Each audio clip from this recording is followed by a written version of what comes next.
and welcome to Let's Talk About Mental Health. I'm Nels Closter. I'm an addiction psychiatrist working in Southern Vermont. My name is Robert Stack. I'm a licensed alcohol and drug counselor, licensed mental health counselor. Okay. And just as a reminder, we'd love to hear from our viewers. We have a Facebook site at www.facebook.com/letstalkvt or email to questions@letstalkvt.com. It'd be great to hear from you. So if you're one of our viewers, one of the three, if you do watch the show and you have any comments or any questions, we'd love to hear from you. So please do. Before we start the show, this past week there was an obituary in a local paper, and it was about a man my age, and he was a veteran, served in the Marine Corps, and the family was, I don't know, I mean, I think the family, what they were willing to say in the obituary was that he died battling alcoholism. Right. And I thought, on some level, that was very courageous of him. And I mean that only, you know, to be respectful of it, to be respectful of him.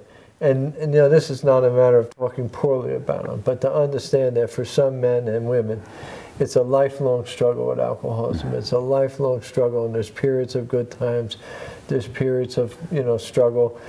And you know, he died from medical complications, liver, pancreatitis, I'm not sure which, but it was really, but to be honest about it and to put it out there and to sort of acknowledge it. I mean, I feel like I'm grateful to the family, and I should say that I called the family and got permission to mention this on air, because I didn't want them to think I was doing it for the wrong purpose. Right, right. I mean, I'm a veteran, and I have a lot of respect for veterans, and I'm just saying that it's, when you think about stigma, when you think about the stigma of getting help and people who don't get help, and you know, part of the stigma is not willing to use the word, is not willing to talk about what happened. And so, you know, to say this and to honor him, to be truthful and to be honoring about it, I really appreciate that. And I want to share my my regrets, I guess, to the family. And you know, I hope that the man that we speak, that the obituary bearer, I hope he's resting in peace. Yeah, that's what I hope. Yeah, people don't shy away from talking about sort of battled with cancer, for example, but we know that when you look at you know, causes of death, you know, people with depression committing suicide, people with the repercussions of their various addictions, that these are things that kill people and kill them prematurely, and to sort of whitewash that, I think it keeps the stigma alive, that we don't see this sort of a natural cause of death or normal sort of well, rather common in the population. And why should we shy away from those causes of death when we don't shy away from other causes of death? Right, and I understand. I was telling you, mentioned in the show once, they had an article about opiate addiction and overdoses. I think it was in Staten Island. I may have that wrong. But they were talking about someone died at home unexpectedly, I guess rather than being suicide, they were actually talking about heroin overdoses and stuff, you know. And I respect that. I mean, you know, families feel like, well, the person's dead and we don't want to speak ill of them. We just have some cause of death. But I think when you deal with somebody and you said that they battled with alcoholism and you realize that, you know, they're 65 years old, and you know, what it might have been like for their whole life to sort of struggle with it. And I know you've heard it, I've heard it, I grew up with it. You know, these were good men, these were honest men, these were people that you worked and lived their life, if you will, but were unable to stop drinking. Maybe they stopped once in a while, but for many of them, alcohol was a part of their life, and it was a lifelong struggle. So I just want to acknowledge that they even used that word. They used the verb battling. He died battling alcoholism, and if you know anything about it, you know that it's a lifelong struggle. You know, and I just wanted to acknowledge that. I hope that's. Yeah, I think it's worthwhile. Well, I didn't want to, thank you. And I hope people hear that correctly.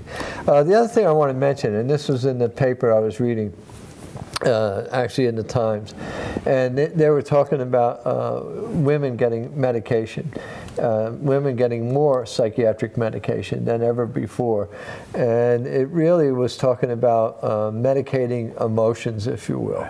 And I was really surprised to you, and I showed it to you. And right, it was impressive because they talked about how, I mean, again, you know, a theme we've been on before, that using medications to counteract what are really normal responses or normal emotions. And it felt like, you know, women with, it sort of painted this idea sort of from the, reminds me of sort of historical ideas of like hysteria, right? When they used to use that as a term that was, you know, deprecating towards women and their sort of range of you know, reasonable emotions. But this drug was talking about was Abilify, which antipsychotic. Yeah. I mean, it was like, which is absolutely, you know, crazy, because Abilify was developed for schizophrenia. And if you talk to anybody in the field, it's not really that effective for schizophrenia. So then they tagged on to antidepressants and used the, I mean, there was some evidence for this, although the research is always sort of, you know, sketchy because of the drug companies, you know, funding the research. But the sort of one principle was that if you're antidepressant plus an antipsychotic gave a better effect towards depression. So you saw very strong advertising for Abilify. If you're taking an antidepressant and it hasn't been clearly effective, talk to your doctor about Abilify. They do the adding on sort of a pinch of an antipsychotic medication would enhance the work of the antidepressant. And this is like on TV. I mean, I've seen the ads. I've sat there and wondered, what is this all about? Why are they pushing it? And the article actually said that there are more psychiatric medications. They outnumber anxiety medications. And I think that Abilify is the #1 selling medication in the U.S. And schizophrenia is a very small percentage of the population. 1%. The common rate you hear is 1% of the general population has schizophrenia. So out of 100 people, you find one person with schizophrenia. Right. You find many more people with depression when you talk about the rates of depression across a lifetime being, you know, 1 in 4, 1 in 3 maybe. And to think that this medication for schizophrenia then becomes the #1 seller above all of the other antidepressants, which are a much more common illness and a much more common medication. You know, and it speaks to the marketing of pharmacy. I mean, you know, that the big pharma, you know, selling meds on TV, on ads, and just recently I was telling you about the binge eating disorder. There was a thing on TV, and they were pushing Vyvanse. Vyvanse, the right way to say. And they had a thing. There was Monica Seles, the tennis player, if I had that right. She was talking about binge eating, and that, you know, this is what's happening to her. And then yesterday I was watching this report about the media and the news, and they said, well, she failed to mention that she is a hired consultant, spokesperson for Shire Pharmaceuticals, who are the ones who manufacture Vyvanse. Right, and the idea, and you know, you and I were talking about earlier, the idea that giving somebody amphetamines for diet, it's sort of...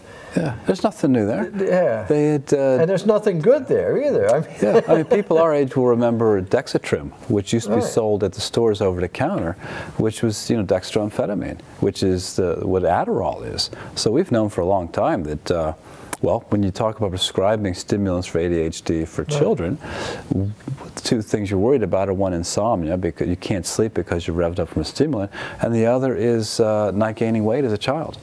So people who've wanted to diet have known for decades that if you use a stimulant, then that's going to help you to lose weight because of the sort of revving up of the metabolism and activity level. And more people are using medication to go to sleep. I mean, that's one of the growth meds. So I mean, you know, not the... Yeah. go too far on this, but just the whole idea. No, I mean that. You know, the whole marketing of pharmaceuticals, the whole advertising. I mean, it's one thing to advertise for a Ford or a GM truck or something. I mean, you know, but when they start picking on illnesses and they sort of normalize and take medication for this, take medication for that. I mean, it's just, I don't know if people realize that in some ways it's really not healthy. It's not a good idea. Yeah, I mean, it's such a backdoor sort of approach that we have this medication, and they seem to have, well, recently binge eating disorder has been recognized as a disorder in connection with, you know, anorexia and bulimia, sort of lumping that into as an eating disorder. But you always wonder with the sort of the marriage of the American American Psychiatric Association and the big pharmaceutical companies, that just appears like a real, just sort of another way to sort of push their wares, to sort of to sell their merchandise. And I recognize that people are going to say, well, we do it for, you know, give them relief. We want to help these folks who have illnesses, and you know, I'm all for that. But at some point, it's really about corporations. It's about profit. It's about it's about selling your drug and getting people to take this drug. And I don't know. I think. I don't know, it troubles me. Yeah, no, very much. Just like with tobacco and alcohol, they're marketing their product, which maybe for some people is not harmful, and limited amounts might not be harmful, but then when you start talking about pushing the sales of these things, then we start to see a lot of negative effects, like, you know, lung cancers, alcoholism, and, you know, difficulties with the disruption of the you know, transmitter systems in the brain when too many people are on long-term medications. Right. And anyway, I guess I'll get off my soapbox for now. But both of them, it's funny, but both of these, right? I mean, the Abilify towards women, well, as we're saying, for you know, normal mood fluctuations for women, and also, you know, binge eating disorder, which is seen more of a women's problem. That a lot of this talks towards, you know, really sort of subtle stereotyping or actually, you know, discrimination of women, which, you know, we're not always. We play into those things without being aware of them. Yes. All right. This is a question we got into. How much recovery is possible from serious mental illness, such as schizophrenia and bipolar? Okay. Yeah. Well, of course. I mean, it almost depends on what country you live in, right?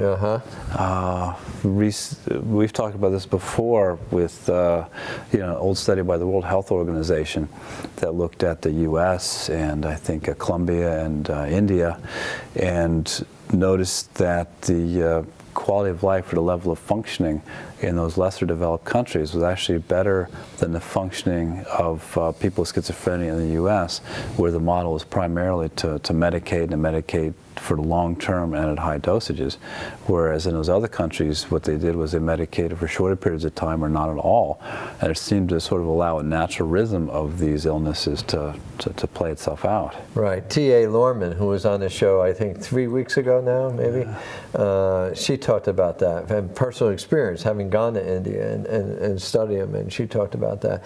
The other thing I think you have to sort of take a look at is, what is your definition of recovery? I mean, I don't mean that to be, you know, fancy about words or anything, but it's this idea, when people have mental illness or bipolar illness, I mean, what do you mean?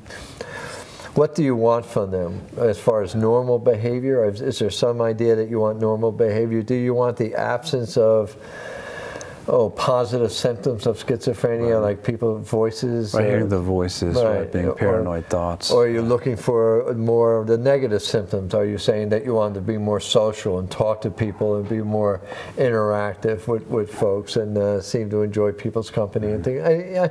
I'm not sure what they mean by that, so, and I don't mean like to be strange about it. I mean, obviously, if it's, you were mentioning, we were talking about bipolar, that for some folks, and I had a good friend of mine that, the trouble he got into when he was being manic. He loved being manic. He was an artist. He was enjoyed everything about it. He felt more creative and everything else. But he realized the jackpots he got into when he was manic. He ended up taking his lithium. As long as I knew him, anyway. I understand later on he went down to the city and I don't know the rest of the story, but he ended up in some psychiatric difficulties. But when I knew him, he had decided to A, get sober, and B, take his lithium. Yeah, because that's something with bipolar disorder. Sort of pass through with a normal mood to then what's called hypomania, which means they're just under the manic stage. And at that point, you're not needing to sleep. You have a lot of energy, a lot of activity, and it's a very intoxicating stage to be in. And so people live for that. And then, of course, mania, you're just multiplying that manyfold. And that's when people get into trouble. They stop sleeping completely, they start to be indiscreet, they do things in public, or they have such a high sense of themselves, what we call grandiosity, that they didn't get in trouble because they don't have to follow the normal the rules of society.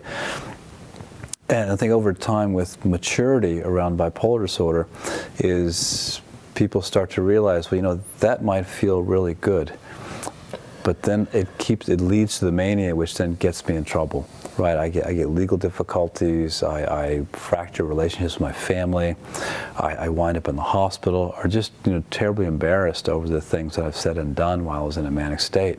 And that's sort of almost like a school of hard knocks, if you will. You realize, having gone through that enough times, that despite how good that feels, it stops to have that same appeal because you know what it leads to. You're right. And I have to admit, most of my experience in mental health and addiction has been in a hospital setting. And so I've worked with a lot of people who were, when it came to bipolar or schizophrenia, there was often another problem involved with medications and with street drugs, and it became very complicated. And sometimes it would be a variety of factors. A social worker would be busy fixing one thing, the doctor would be looking at the meds, working on something else. The nursing staff would be working on other concerns and med management and everything else. And so it was a very complicated picture often with that. And again, I guess when they measure success, when you measure about how much recovery is possible, I would say that it's a lot of recovery is possible. Yeah. People make incredible strides with it. People do quite well on schizophrenia. People do well on bipolar with medication. And people still want the same things that all of us want. They want some sort of purposeful activity. They want to have a social circle to be accepted. And I think recovery isn't really. It's almost as if various groups sort of argue for what recovery means. But I think what it means is to live a quality life, not necessarily to be mainstream. To live to a certain ideal of what most people are supposed to act like. There needs to be an acceptance that there can be diversity, that they might do certain type of work that is not full-time employment, that they might live alone or live in group settings, but that's an improvement over, say, being incarcerated or living in, the old-style institutions. That's right, and we were talking about this. There's a book that was reviewed that we were looking at, written by, you said, a psychiatrist from Rhode Island. Right, yeah. And she was talking about maybe bringing back some institutions. I haven't read the book. We've ordered it. And hopefully, if we can ever have her on the show, I hope to have her on, because there are some situations where you say, if they could live in a supportive environment where people are allowed to be themselves to some extent, and yet, live with their illness and find out what is a manageable level of living with their illness, if you will, And like I said, the absence of symptoms. Is that all you're looking for? you're looking for some quality of life issues? It depends. So I'm actually looking forward to reading that book, and maybe we can have her on the show at some point. I'm remembering there was a professor once who was asking us to define health. And most of us started off talking about, well, the absence of illness. And that is such an easy sort of thing to focus on, but then to talk about what is health was a more difficult concept for us. We had a little bit of trouble sort of naming the things that we consider to be part of being healthy, and it was just such a richer sort of definition to look at what it meant to be healthy rather than looking at what it meant not to be ill. Right. Okay. Anything else you want to say on this? No. Okay. No, I think we can move on. All right, we'll move on. All right. This one is a little more difficult, and we'll do it both ways. We'll talk about both of these. My son is agoraphobic. That means he's sort of afraid to go out, right? I mean, right, yeah. Housebound, and drinks too much. How can I help? Okay, so, yeah, and I think, you know, agoraphobia comes from the Greek terms meaning fear of the marketplace. Okay. So, you know, out there in public, you know, a lot of activity, people going on, and I mean, we know of agoraphobia as being part of, you know, panic disorder, where you get to the point where it's just too intimidating to leave the home, and it's just often confused. People often sort of, you know, confuse this with, you know, social anxiety. You know, I go to the mall, I go to the store, I get really nervous, I don't like to speak in public. But agoraphobia is the point where you know, you can be sort of prisoner in your own home because you anticipate having a panic attack out in public, and this causes you then to sort of decrease the sphere of your activities, and you find yourself basically trapped at home. And one of the things that I read, and again, I never got a chance to actually practice it myself, except in very limited experiences, and that is if you're working with a therapist or a counselor, what you're looking for is cognitive behavioral therapy. Right. And what you want to do, and what I saw anyway when I was in my reading, and a couple of things that I've tried, was to be with the person and enter into them. And I have was reading one time about people who are they use coaching techniques. They would go with them to the supermarket in the middle of the night. They would go with them and coach them to do certain activities. I read working with somebody around elevators one time, getting on the elevator, getting off the elevator, explaining how the elevator worked, explaining about all the various things that go on. And the research says, and I can't say that I've ever proved it or something, but the research says that cognitive behavioral therapy can be very successful with phobias. I mean, and the one that seemed to work that they were talking about was exposure therapy. Right. Exposing people to, showing them pictures of things. I remember watching one experiment in graduate school around snakes. Right, right. And they showed you that literally how to, someone who was terrified of snakes, by the end of the film, and again, it's a film, the person was handling the snake. But again, they showed how they went bit by bit to change their phobias. Yeah, because one thing, when people become afraid of something, whether it's leaving the home or snakes, you get this nervous feeling, sort of fight or flight sensation that goes on, where your adrenaline-like chemicals are running, and naturally we shy away from that. And a concept that we use both in sort of addiction around cravings, but also with this sort of thing about wanting to get used to exposure, is that discomfort rises up for a period of time, and eventually it will peak and then start to wear off. And we know this as a sort of a natural rhythm to all of our bodily systems. I mean, if you think of things like being hungry, for example, or being tired, that if you don't give in to that when it's at its height, that eventually goes away, and you find, okay, you got like a second wind. You don't really have to go to sleep right now. Or you get hungry later on, you're like, oh my goodness, it's 2 hours past lunchtime. I let that first wave of discomfort of hunger go, and now it's coming back again. So what a lot of people do then is when they're very anxious about something or fearful, they don't allow that to build up anymore. And so what happens is they tolerate less and less amount of that fearfulness or that anxiety, and they start to cut it off earlier and earlier. So in the case of drug use, the cravings start up, boom, they use their drug. In the case of fear of snakes, they run away before they can realize it's not dangerous. Or in the case of agoraphobia, they leave the house for shorter and shorter periods of time, so eventually they're not leaving the house anymore. So part of the training, like you're saying with the snake example, is you show them a picture of a snake, which eventually we all agree is harmless, and that fear rises up, and then they let themselves experience that. The counselor's with them, sort of talk them through it, and then it subsides again. You come down the other side of that sort of wave, if you will, sort of surf this wave of anxiety. And then you're okay to see the picture and color that, and then the next step is, for example, a stuffed snake toy.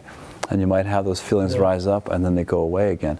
And taking yourself through cresting those waves time after time as you get closer and closer to the actual experience that you're trying to overcome, which in that case, I mean, you can imagine fear of snakes and handling a snake at the zoo. That's quite an accomplishment. You can do that with those sort of successive steps. Yeah, you know, recently, I guess maybe 6 months ago, a year ago, I do some work, volunteer work at a kitchen. We provide a hot lunch on, you know, a couple of days a week, and I work on Thursdays. And there was this young man that came in, and he always came in late. And we closed down the kitchen. We've been open, and we have to clean up and go home. And he would come in late. And you know, finally, I talked to him, and he was just scared of people. And he didn't want to be around people. And I don't know if it had something to do with eating or not eating. I'm not sure. But you could just see him trying to manage it. And we really got to a point where, like, he would want to come in after everybody else was gone, but everybody else is gone when the kitchen was closed. Yeah. It was kind of sad in a way, you know. And we said, well, you know, you got to come in, like, we closed at 12:30. You got to come in by 12:29. You know, you come, we'll feed you. You know, I mean, we'll try and work with you. And you know, over time, he got better and better at it. You know, and he's come in. And one of the things I shared with another client one day is that every time you give in to something like that, a fear, it gets stronger.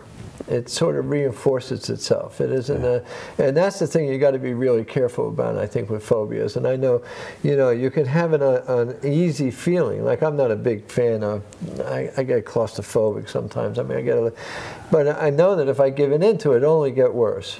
You know what I mean? I have to just sort of, like, you know, man up, or whatever you want to call it. But well, at some level, we want to be comfortable. I want to get rid of discomfort. And it's a short-term approach would be, okay, I stopped going to the soup kitchen, I stopped being with snakes, I stopped leaving my home.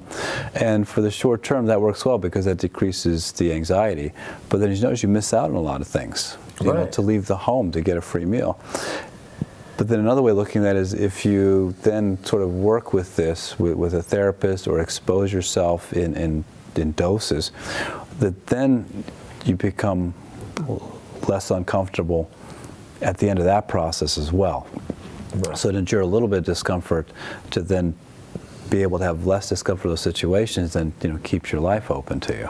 You know, and you'll see it sometimes in supermarkets, people who only go shopping in the middle of the night, or shopping when there's not many people around, and people who literally leave the cart in the aisle. They have moments of panic. They have moments of anxiety, and they just forsake the. And again, you know, if it doesn't happen to you, if it doesn't occur to you, then you can sort of see it as just, oh, it's just a little minor tick or something, you know, or just some weirdness. But if you're experiencing it, it's very difficult. There's a lot of fear involved in it, and one of the things about fear is that it often immobilizes you. And if you get into the game of avoidance, I mean, it could just shut down your life. So, I mean, I don't mean to make fun of this, that, you know, he's stuck at home and he's drinking a lot. But it's not an easy life. And I guess my answer to that, when the question is, you know, what can I do for my son? I would find out information. I would go to NAMI, the National Alliance for the Mentally Ill. I would get some information about the illness. I would leave pamphlets out. And finding someone who specializes in cognitive behavioral therapy. And I mean, very intriguing. You might even want to, I might dare suggest, to look for somebody who would not feel bound to do the work in the office. Might come to the home, might go out in public with you, which should be, you know, very more rigorous, you know, cognitive behavioral therapy to help get you through these things, actually, sort of in vivo, in real life, as opposed to talking about it sort of artificially in just an office setting. Now, they mentioned drinking too much, and that's a much bigger topic. We've talked about it a number of times. I don't know how much family members can do about drinking someone else's drinking. They have to decide, you know. And my rule of thumb is basically to talk about it, confront them with it, don't enable them, don't rescue them, don't make it easier for them, don't, you know.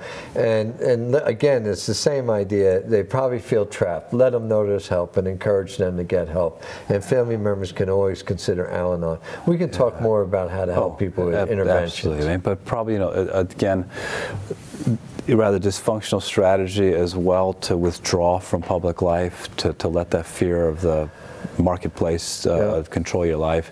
And the alcohol is probably tied in that as well. Oh, yeah. Trying to minimize that discomfort by just completely tuning out to it. But maybe we can spend a session about interventions. I mean, it's a big thing because, again, like I've said before, a lot of times families are ready to get help before the individuals are ready to get help.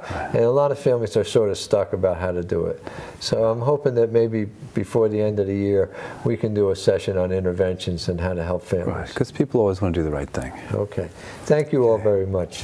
Thank you. Good night.